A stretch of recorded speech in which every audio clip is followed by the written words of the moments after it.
آرام کو کوسوں دور رکھا اور مجاہدے اتنے کیے کہ اپنے جسموں کو بھی برباد کر دیا اور اپنی زندگی پوری ان مجاہدوں میں صرف کر دی ہے۔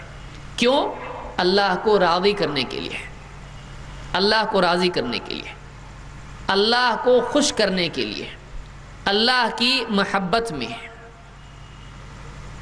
لیکن آخرت میں کیا ہوگا؟ آخرت میں ایسے لوگ جنہوں نے منمانے طریقوں سے اللہ کو خوش کرنے کی کوشش کی، اللہ ان سے راضی اور خوش ہونے کے بجائے مزید ناراض ہوگا۔ کیوں؟ اس لیے کہ اللہ کو راضی کرنے کا طریقہ منمانی نہیں ہے۔ اللہ کو راضی کرنے کا واحد طریقہ یہ ہے کہ اللہ کی رضا کی اتباع کی جائے۔ اللہ کو راضی کرنا ہے تو اللہ کی مرضی کے تابع ہونا پڑے گا۔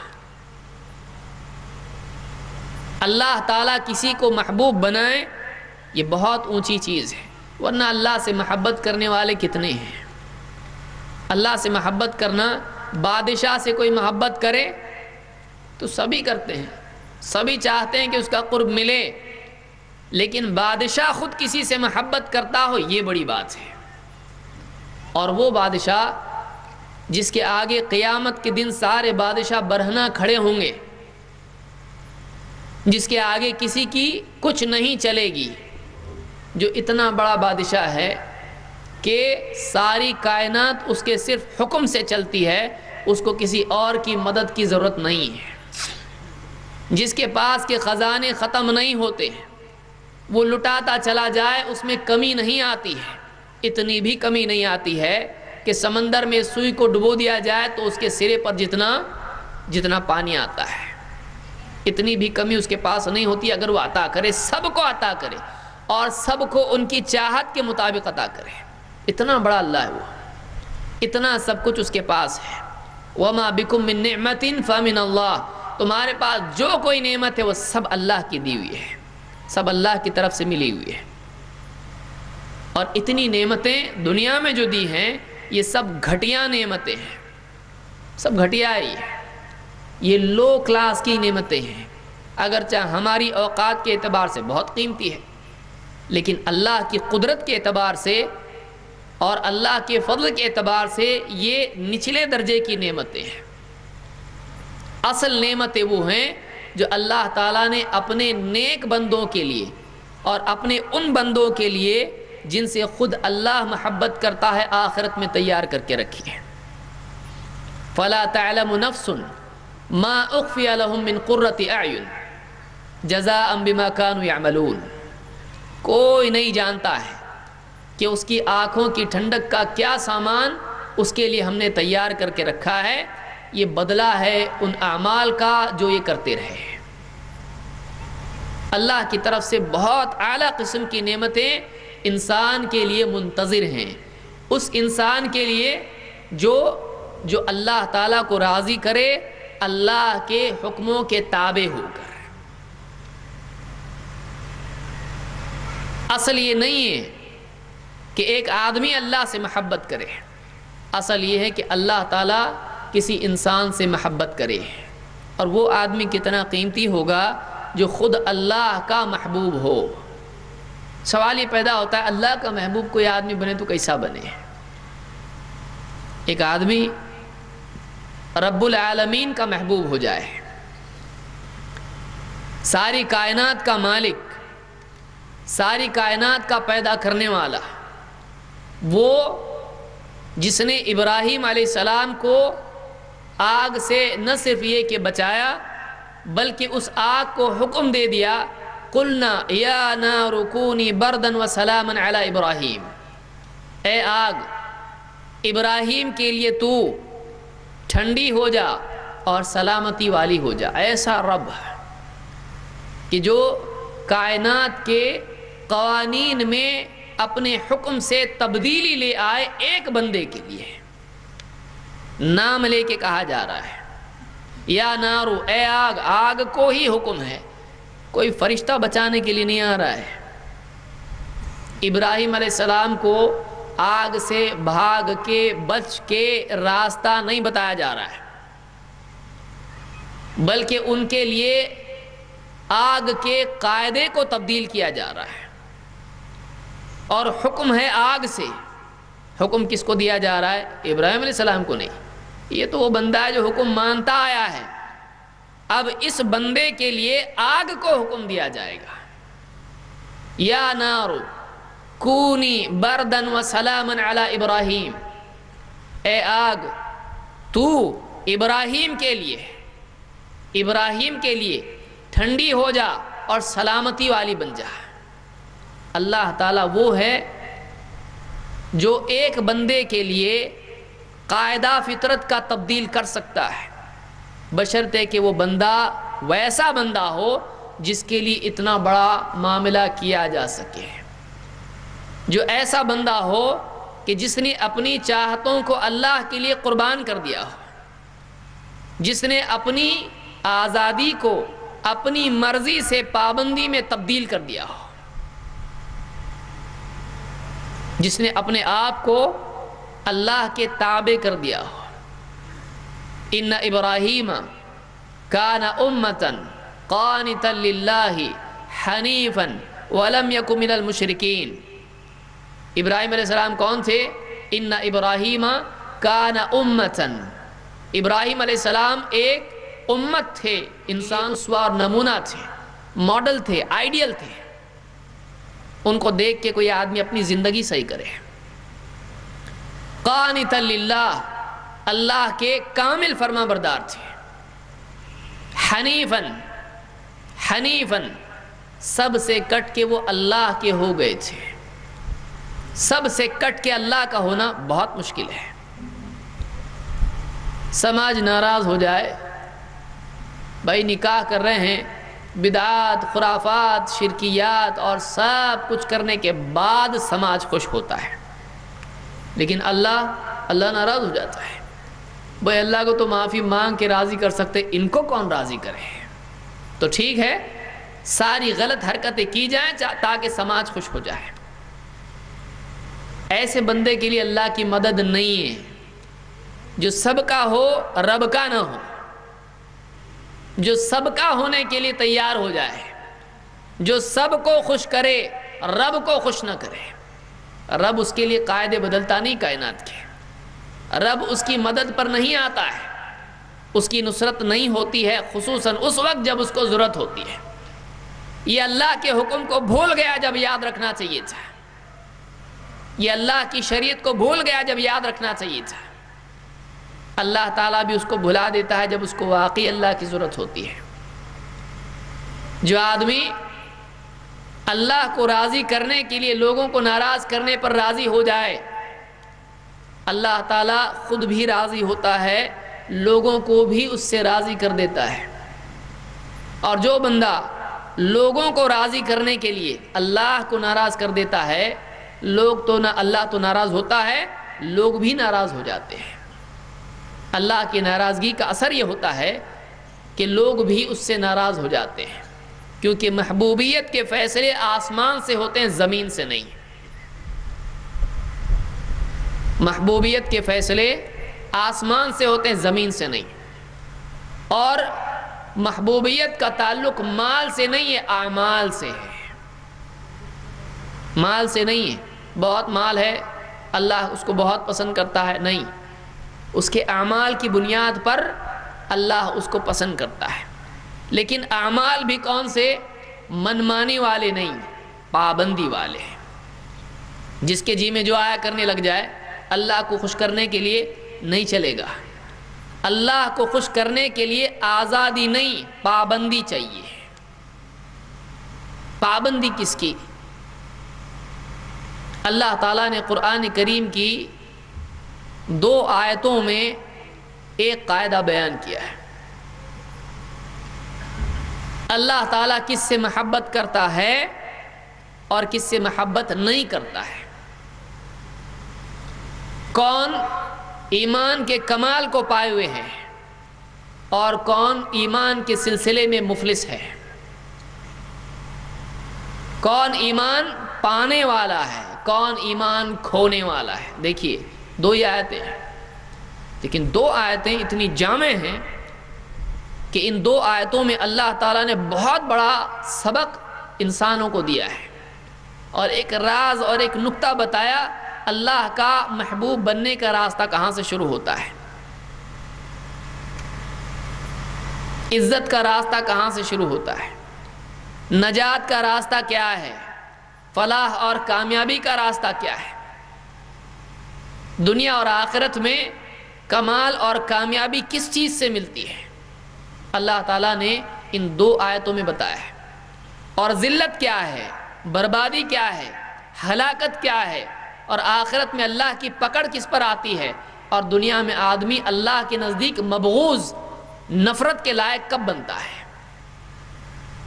اور ہماری بھی کامیابی اور ناکامی، عزت اور ذلت، ساری کہانی ان دو آیتوں میں جڑی ہوئی ہے۔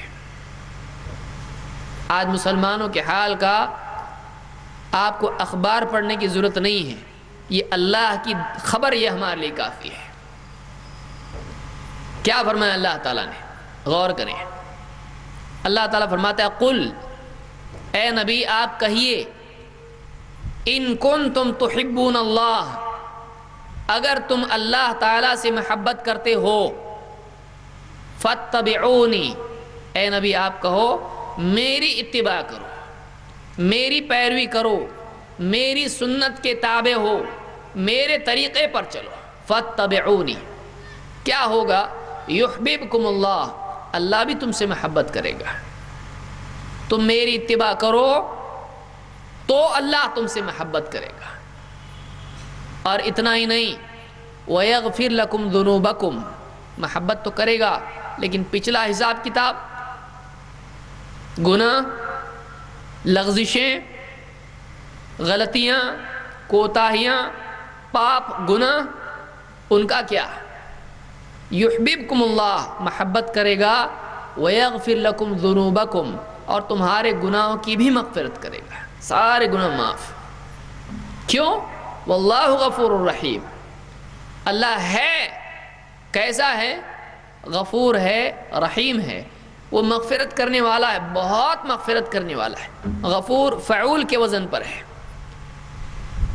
کہ غفور ہے، بہت مغفرت کرتا ہے، اور رحیم ہے، بہت رحم کرنے والا ہے۔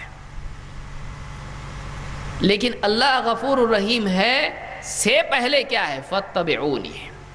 کتنی عجیب بات ہے، بہت سارے مسلمان گناہ پہ گناہ کرتے ہیں، نبی صلی اللہ علیہ وسلم کے حکموں کو توڑتے ہیں، شریعت کی پاسداری نہیں کرتے ہیں، اور پھر کیا کہتے ہیں؟ اللہ غفور الرحیم ہے۔ اب مسلمان کا جملہ دیکھیے اور یہاں اللہ تعالیٰ کی بات دیکھیے، اللہ غفور الرحیم کس کے لیے ہے؟ اللہ کے غفور الرحیم ہونے کا جملہ جب آ رہا ہے تو اس سے پہلے بھی تو کچھ آ رہا ہے۔ اس سے پہلے کیا ہے کہ اگر تمہارا دعویٰ ہے ہم تو اللہ سے بہت محبت کرتے ہیں، ہم اللہ کو بہت چاہتے ہیں، ہم اسلام کے لیے جان دینے کے لیے تیار ہیں، ہم نبی کا دامن نہیں چھوڑیں گے۔ کتنے لوگ ہیں وہ دین کے لیے، اللہ کے لیے، نبی کے لیے جان دینے کے لیے تیار ہیں، لیکن اللہ اور اس کے رسول کی بات پر دھیان دینے کے لیے تیار نہیں ہے کہ نہیں؟ عجیب بات، صبح سے لے کر شام تک کاروبار میں لگا ہوا ہے، اللہ اور اس کے رسول کی بات کا کوئی لحاظ نہیں، نہ عبادات میں نہ تجارت میں، گھر میں ہے معاشرتی آداب ہیں، حجاب ہے، پردہ ہے، کھانے پینے کے معاملات ہیں، حلال و حرام کی تقسیم ہے، لباس کے سلسلے میں پردے کے مسائل ہیں، کوئی پرواہ اس کو نہیں ہے۔ شریعت صرف مولویوں کے لیے ہے، ہم تو بس گناہگار ہیں بھائی، ہم اللہ پر بھروسہ رکھتے ہیں، اللہ غفور و رحیم ہے۔ شریعت کس کے لیے ہے؟ دین کس کے لیے ہے؟ نبی کو کیوں بھیجا گیا ہے؟ قرآن کیوں نازل کیا گیا ہے؟ کس کے لیے ہے؟ یہی وجہ ہے کہ اللہ کے دین کو، اللہ کی شریعت کو، اللہ اور اس کے رسول کی بات کو پیٹھ پیچھے ڈال دینے کی وجہ سے بھلاوے میں ڈال دینے کی وجہ سے آج مسلمان بھی ذلت کے گڑھے میں پڑا ہوا ہے۔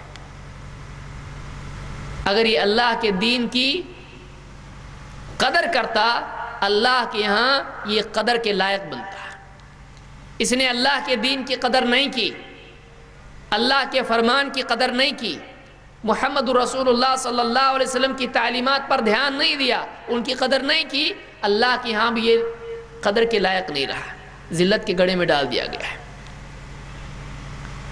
قُلْ إِن كُنْتُمْ تُحِبُّونَ اللَّهَ فَاتَّبِعُونِي، اے نبی آپ ان سے کہہ دو کہ اگر تم اللہ سے محبت کرتے ہو تو میری پیروی کرو، میری اتباع کرو۔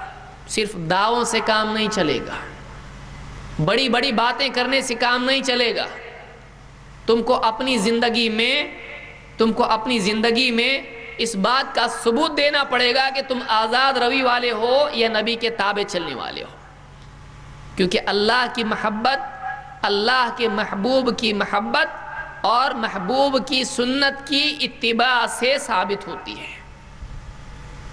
یاد رہے گا، اللہ کی محبت کا ثبوت کیا ہے؟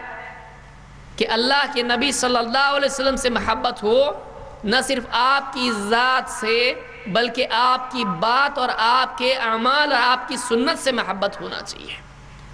اور صرف محبت اور زبانی دعوے نہیں بلکہ عملی زندگی میں سنت کا انطباق ہونا چاہیے، عملی زندگی میں سنتیں ہونا چاہیے، تب جا کے اللہ تعالیٰ اس آدمی کو محبوب بنائے گا۔ یحببکم اللہ، اللہ پھر تم سے محبت کرے گا۔ تمہاری زندگی میں سنت تو آئے۔ جب تک ایک آدمی کی زندگی میں سنت نہیں آتی، جب تک وہ سنت پر نہیں آتا ہے، اللہ کی محبت کا دعویٰ کرنا بھی جھوٹا ہے اور اللہ کی محبت کا حصول بھی ممکن نہیں ہے۔ جب تک زندگی میں سنت نہیں ہو، اللہ کی محبت کا دعویٰ جھوٹا ہے۔ اس آیت کے مطابق اگر محبت کرتے ہو اللہ سے، نبی کی اتباع کرو۔ اگر اللہ کی محبت چاہیے، نبی کی اتباع کرو۔ کون نہیں چاہتا اللہ کا محبوب بننا؟ لیکن اللہ کا محبوب بننا صرف تمناؤں سے نہیں ہوتا ہے، بلکہ اللہ کے محبوب نبی کریم صلی اللہ علیہ وسلم کی اتباع سے یہ چیز حاصل ہوتی ہے۔ اس بات کو اچھی طرح سے سمجھ لیں۔ کھانے پینے، اٹھنے بیٹھنے، سوتے جاگنے اور زندگی کے تمام معاملات، تجارت اور شرعی آداب اور سارے معاملات کے اندر، چاہے مرد ہو عورت ہو، نکاح ہو، جنازہ ہو، مسجد ہو، بازار ہو، گھر ہو، ہر اعتبار سے، چھوٹے بڑے تمام کے اعتبار سے، گھر کے اندر جب تک نبی کریم صلی اللہ علیہ وسلم کی سنتیں اس گھر میں نہیں آئیں گی، تب تک کہ وہ گھر اللہ کے نزدیک محبوب نہیں بنے گا۔ اس گھر کے افراد اللہ کے نزدیک محبوب نہیں بنیں گے۔ پھر چاہے آدمی جتنا کچھ کر لے، اس گھر میں خیر و برکت نہیں آئے گی۔ گھر میں سنتیں آنا چاہیے۔ اس لیے آپ دیکھیے اللہ کے نبی صلی اللہ علیہ وسلم نے انس ابن مالک رضی اللہ عنہ سے کہا کہ تو جب گھر میں جائے، گھر والوں کو سلام کر، یہ تیرا سلام کرنا گھر میں برکت کا ذریعہ ہے، خیر کا ذریعہ ہے۔ ہمارے گھروں میں آج چھوٹی چھوٹی چیزیں ہیں، چھوٹی سے لے کے بڑی، ایک ایک کر کے اللہ کے نبی صلی اللہ علیہ وسلم کی سنتیں گھروں سے نکلتی چلی جا رہی ہیں۔ وہی بچے جو کل سلام کر کے آتے جاتے تھے، کانوینٹ اسکول میں جا رہا ہے، hello how do you do کر رہا ہے، بائے بائے کر رہا ہے، اور ماں باپ خوش ہیں، میرا بچہ انگلش بول رہا ہے۔ بائے بائے بولنے سے انگلش آتی ہے۔ اب بتائیے، انگلش آ رہی ہے، زندگی میں انگلش آ رہی ہے، زندگی سے سنتیں نکلتی جا رہی ہیں۔ کتنے لوگ ہیں گھر میں جاتے وقت سلام کرتے ہیں، کتنے لوگ ہیں جو گھر سے جاتے وقت سلام کرتے ہیں۔ یہ چھوٹی ایک مثال دے رہا ہوں میں، باقی چیزیں اگر تفصیل نکالی جائے، سارا معاملہ ادھیڑا جائے تو آپ دیکھیے کتنی چیزیں ہیں۔ کتنے لوگ ہیں جو کھانے سے پہلے بسم اللہ کہتے ہیں، شیطان کو شریک کر لیتے ہیں۔ سنت نہیں، یہ تو واجب ہے۔ کتنے لوگ ہیں جو کھانے کے بعد وہ دعا پڑھتے ہیں جس سے شکر ظاہر ہوتا ہے، اللہ تعالیٰ کی نعمت کا احساس پیدا کرتے ہیں۔ یہ میں چھوٹی چیزیں بتا رہا ہوں جو عام آدمی کر سکتا ہے۔ کتنے لوگ ہیں جو بیوی سے صحبت کرتے وقت وہ دعا پڑھتے ہیں جو اس میں ہے، بہت شرم کی بات ہے، لیکن کتنے لوگ ہیں جو اس کو یاد رکھتے ہیں۔ مجاہد کہتے ہیں شیطان بھی ساتھ ہو جاتا ہے۔ کس کو احساس ہے؟ کس کو احساس ہے؟ بچہ اگر حمل ٹھہر جائے، اللہ کے نبی صلی اللہ علیہ وسلم فرماتے اگر وہ دعا پڑھ لے، بسم اللہ اللہم جنبنا الشیطان وجنب الشیطان ما رزقتنا، یہ دعا پڑھ لے، شیطان اس بچے کو نقصان نہیں پہنچائے گا اگر حمل ٹھہرتا ہے تو۔ کون خیال رکھتا ہے اس کا؟ کہاں حجاب ہے عورتوں کا؟ فیشن کے نام پر آج رشتوں کی وجہ سے کہ بچی کو رشتہ نہیں ملے گا، کوئی دیکھے تو صحیح ہماری بچی کو، آج حجاب مسلم معاشرے سے نکل رہا ہے۔ عجیب بات یہ کہ مغربی ممالک میں جہاں حجاب پر پابندی لگائی جا رہی ہے، وہاں کی خواتین اس کے خلاف احتجاج کر رہی ہیں کہ ہم کو چاہیے حجاب، اور یہ ہمارا ملک ہے جہاں پر حجاب کے سلسلے میں کوئی پابندی نہیں ہے۔ لیکن آج کتنی مسلمان خواتین ہیں جن کو حجاب میں کوئی مسئلہ نہیں ہے، بلکہ بعض اوقات شوہر کہتا ہے حجاب کر، بولتی نہیں کرنا ہے مجھ کو، میری زینت کون دیکھے گا، میری خوبصورتی تو چھپ جائے گی، اتنے مہنگے زیورات میرے، اس کو دیکھے گا کون؟ آپ بتائیے کہاں جا رہا ہے ہمارا معاشرہ؟ کہاں جا رہا ہے وہ معاشرہ جس کے بارے میں اللہ تعالیٰ نے فرمایا، وہ امت جس کے بارے میں کہا کنتم خیر امت اخرجت للناس، تو بہترین امت ہو جو لوگوں کے لیے نکالی گئی ہے، جن کا مقام یہ تھا کہ دوسروں کی ہدایت کے لیے یہ ذریعہ تھے۔ آج خود اتنی گمراہی میں پڑے ہوئے ہیں کہ دوسرے ان کو دیکھ کے دین سے دور ہو رہے ہیں۔ یہ ان کا دین، یہ ایسے تو دین کتنا خطرناک ہوگا، دین کتنا برا ہوگا، مسلمان ایسا۔ آپ بتائیے کہاں مسلمان ہے؟ ایک وہ دور تھا کہ جس میں اگر کسی قیدی کو مسجد میں لا کے کھمبے سے پلر سے باندھ دیا جائے، 2-3 دن میں اس کے دل کی دنیا بدل جاتی تھی۔ اسلام کا دشمن، اسلام سے اور نبی سے نفرت کرنے والا آدمی اسلامی معاشرے کو دیکھ کر اتنا متاثر ہوتا تھا کہ وہ جا کے خود آزاد کرنے کے بعد غسل کر کے واپس آتا تھا اور کلمہ پڑھتا تھا۔ ایک وہ بھی دور تھا، اور ایک یہ دور ہے کہ آج ایک غیر مسلم مسلمانوں کو دیکھ کے، ان کی معاشرت کو دیکھ کے، ان کی زندگی کے حالات کو دیکھ کے، ایک پڑوسی مسلمان کا پڑوسی اگر غیر مسلم ہے بدظن ہو جاتا ہے، اس کے گھر، اس کی گالیاں، اس کی گندگی، اس کے سارے معاملات کو دیکھ کے۔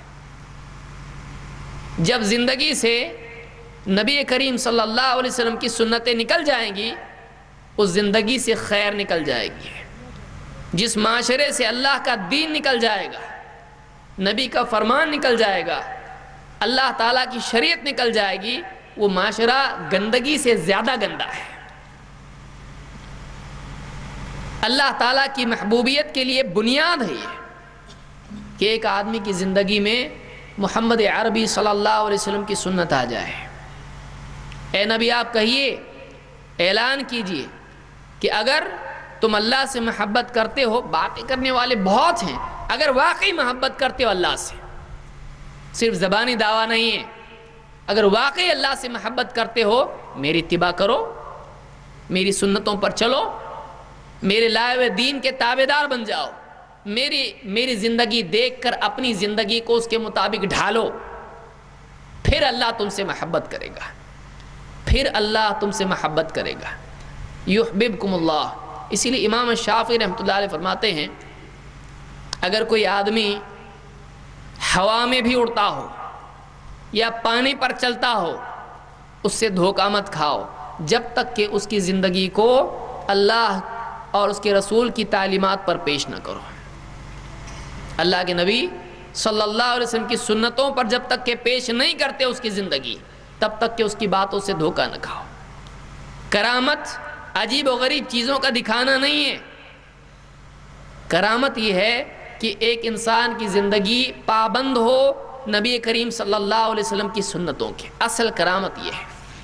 آزادی کے باوجود پابند بننا، نفس کے دھوکے کے باوجود، نفس کی شرارتوں کے باوجود، شیطان کے وسوسوں کے باوجود، دنیا کے فتنوں اور آزمائشوں کے باوجود، سارے مسائل کے باوجود ایک آدمی کا نبی کریم صلی اللہ علیہ وسلم کی سنتوں کا پابند ہونا، یہ بہت اونچی چیز ہے، جو بہت بڑی کرامت ہے۔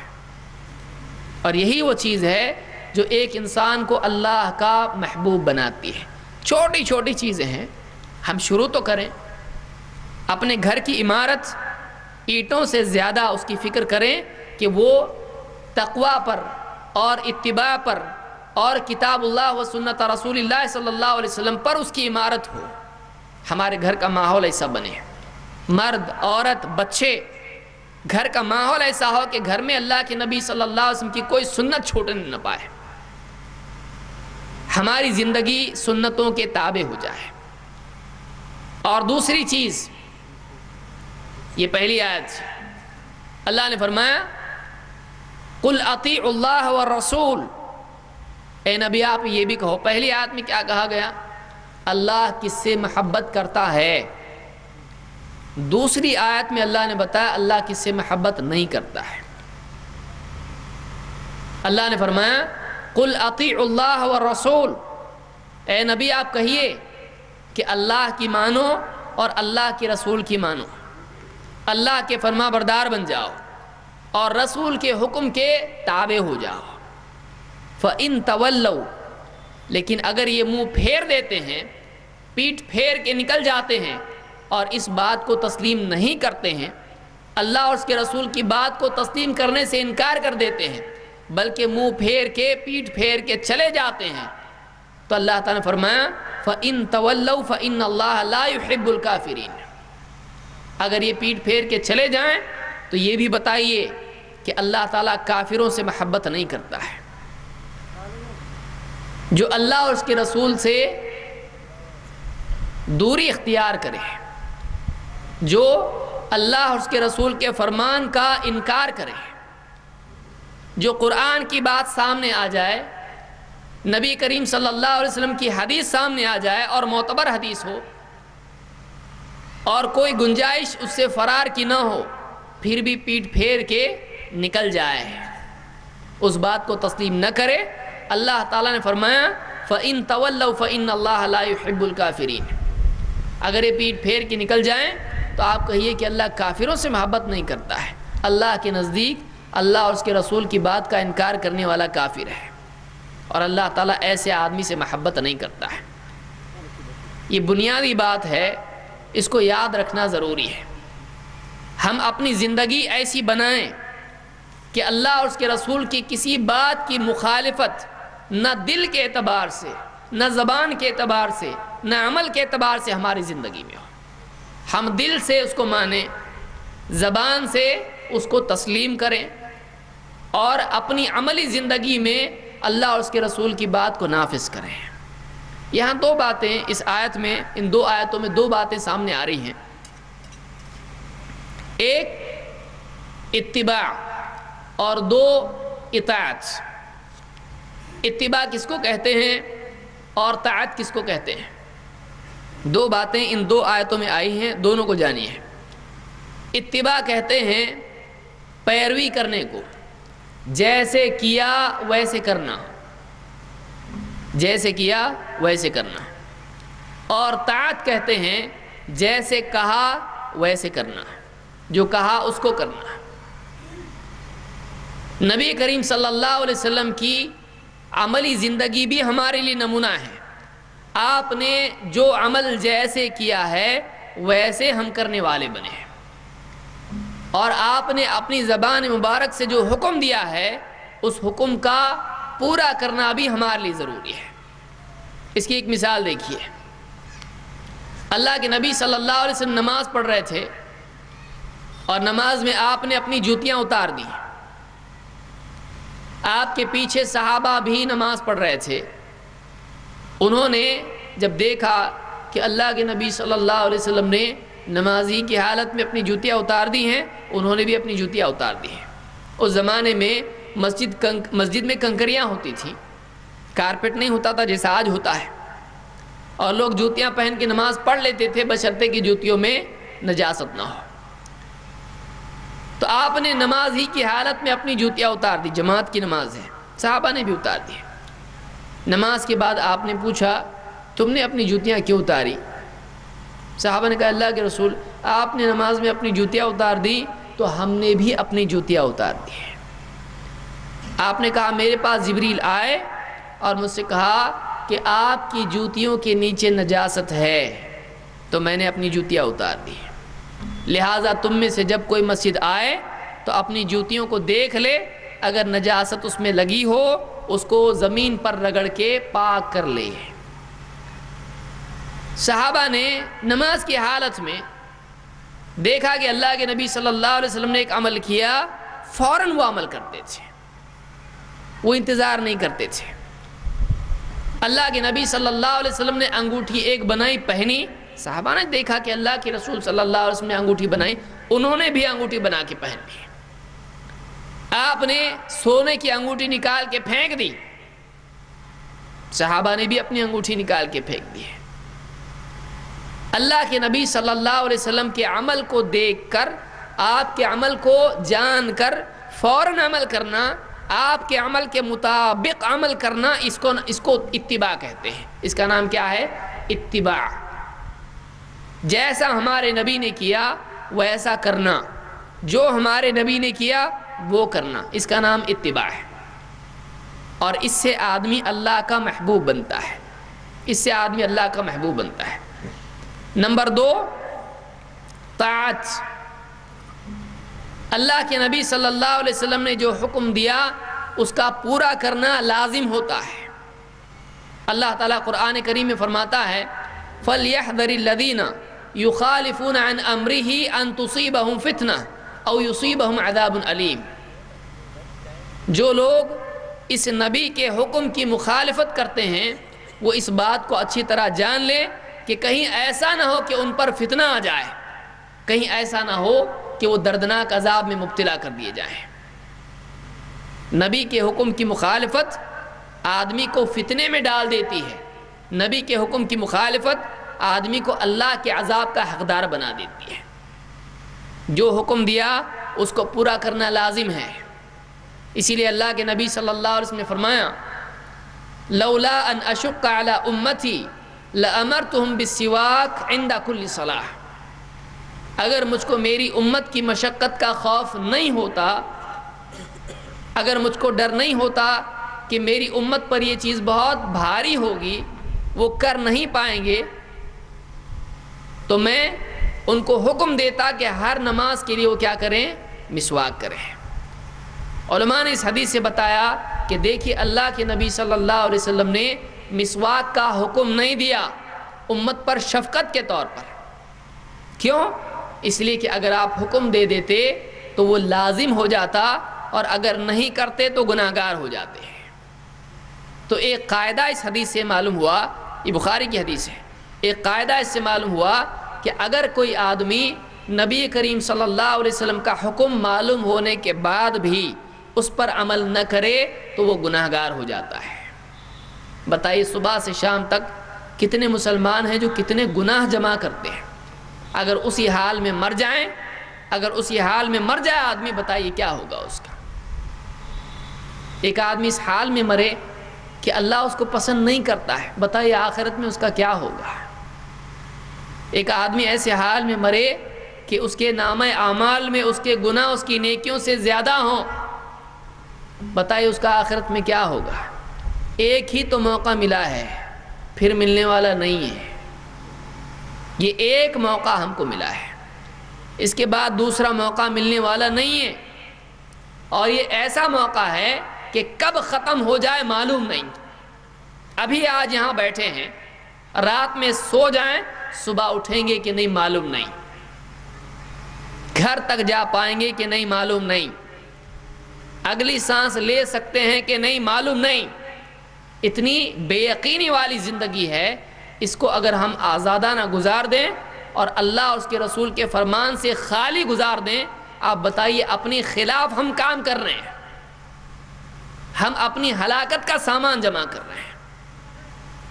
بہت ضروری ہے کہ ایک آدمی اپنی زندگی میں آزادی چھوڑ دے، وہ آزادی چھوڑ دے۔ انسان کی ہمیشہ ہمیشہ کی آزادی کا مدار دنیا کی پابندی پر ہے، اس بات کو یاد رکھیے۔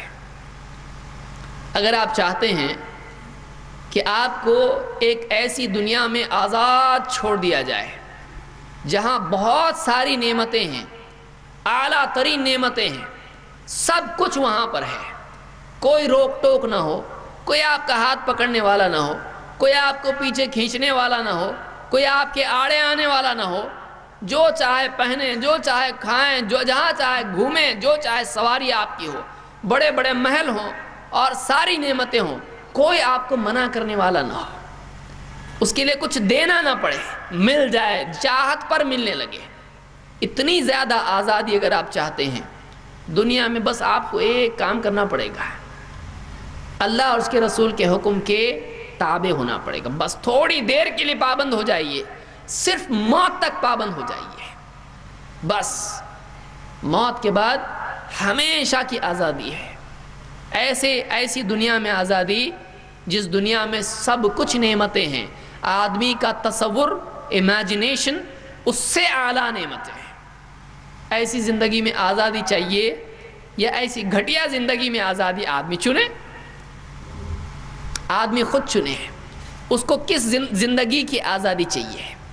یہاں کی آزادی جہاں پہ آزاد رہ کے بھی کچھ ملتا نہیں ہے، یا وہ آزادی جہاں پر سب کچھ ملے گا، یا پھر وہ پابندی چاہیے کہ جس میں آدمی زنجیروں میں جکڑا جائے گا، جس میں آدمی کو پھینک دیا جائے گا ایک ایسی جہنم میں جس کا ایندھن انسان اور پتھر ہے، جس میں وہ جلے گا، جس میں اس کو زقوم کھانے کے لیے دیا جائے گا، وہ حلق میں پھنسے گا، اس کو تکلیف ہوگی، پانی مانگے گا، ایک مدت تک پکارے گا پانی پانی، کوئی پانی نہیں دے گا اس کو۔ اس کے بعد اس کو پانی دیا جائے گا، وہ بھی اوپر سے انڈیلا جائے گا، اس کو وہ پیے گا، اونٹ کی طرح پیے گا، اور وہ پانی اتنا گرم ہوگا، وہ حمیم، اس کو حمیم کہا گیا، اتنا گرم ہوگا کہ اس کی سختی کی وجہ سے اس کا نیچے کا ہونٹ نیچے اور اوپر کا اوپر چلے جائے گا۔ ایسی زندگی چاہیے پابندی والی، مجرمانہ، قید خانے کی، یا پھر ایسی زندگی چاہیے کہ جس میں انسان کو خادم آگے پیچھے پھرتے رہیں اور اس کے پاس عجیب عجیب اللہ کی نعمتیں لا اور کہے کھاؤ اس کو، پیو اس کو، لو یہ تمہارے لیے، یہ اللہ کی طرف سے انعام ہے، سلام قولا من رب الرحیم، اللہ کی طرف سے بھی سلامتی کا اعلان ہو ان کے لیے۔ کتنی اعلیٰ اور عمدہ زندگی کیسے ملے گی؟ یہ پابندی سے ملے گی۔ کس کی پابندی؟ نفس کی پابندی، سماج کی پابندی، کس کی پابندی؟ پابندی اللہ اور اس کے رسول کے فرمان کی۔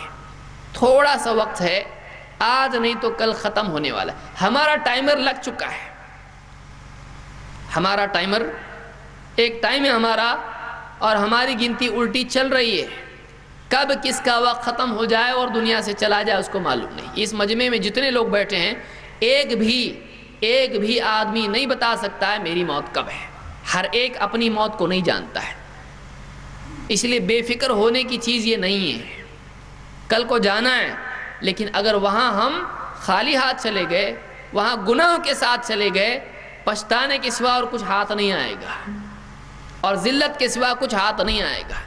اگر یہاں اپنے آپ کو اللہ اور اس کے رسول کے حکموں کے تابع کر دیا، اپنی آزاد زندگی کو چھوڑ کے اللہ اور اس کے رسول کے دین کو سیکھ کر اپنے آپ کو اس دین پر اگر ڈال دیا اور نبی کی سنت اختیار کی اور بدعتوں کو چھوڑ دیا، آزادی کو چھوڑ دیا اور حرام چیزوں کو چھوڑ دیا، گناہوں کو چھوڑ دیا، منمانی کو اگر چھوڑ دیا، بس ایک اللہ اور اس کے رسول کے حکموں کے پابند ہو گئے اور اپنے لیے محمد عربی صلی اللہ علیہ وسلم کو اسوہ اور نمونہ بنا کے دنیا سے چلے گئے، وہاں اتنی عزت ملے گی کہ عزت کا تصور اس کی زندگی میں اتنا نہیں تھا۔